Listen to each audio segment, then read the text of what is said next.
Here we're going to look at the basic form of a Kukishinden Ryu Sojutsu Kata Shihogi. Starts with this sort of Seigan spear position where my front hand's palm up and back hand's down. I'm going to drop to the back and I'm going to ski forward towards my opponent's face. As I retract my spear, I'm going to switch sides and bring the back end of the spear up towards the opponent's head. And I'm going to do a Toby back and switch, kick my back hand to the rear and sink into a ski from there. You could also do it as you drop to a knee.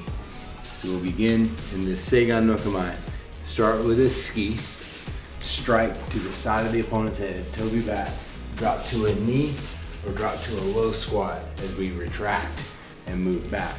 One of the primary lessons in the basic form of this kata is how to use the length of the spear as you're getting yourself out of range of your opponent.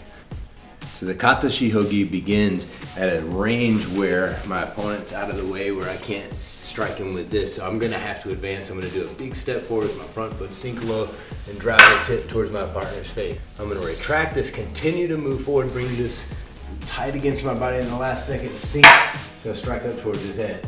In anticipation of my opponent advancing towards me, I'm gonna rotate, move backwards, and continue to sink back as we drive this spear home.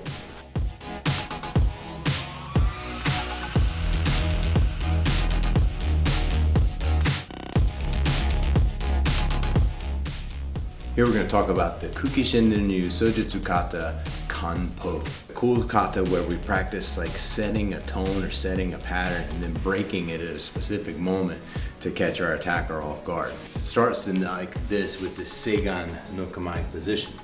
We're going to lean in with a ski, retract and do it again, and set up as if we're going to do it a third time. I'm starting to move and I'm going to do a quick switch, bring the back end around and crack my opponent in the side of the knee.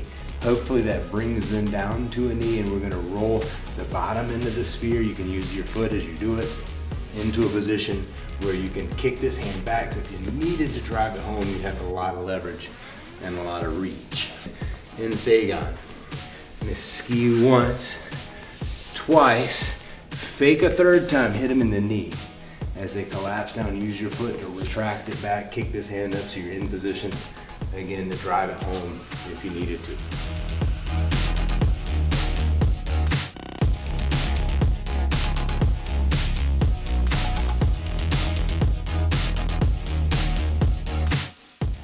So I was tasked by my teacher to explore some of this classical material and translate it into some modern unarmed techniques. So let's take a look at my interpretation of shihogi and kanpo as an unarmed set of movements rather than with a spear.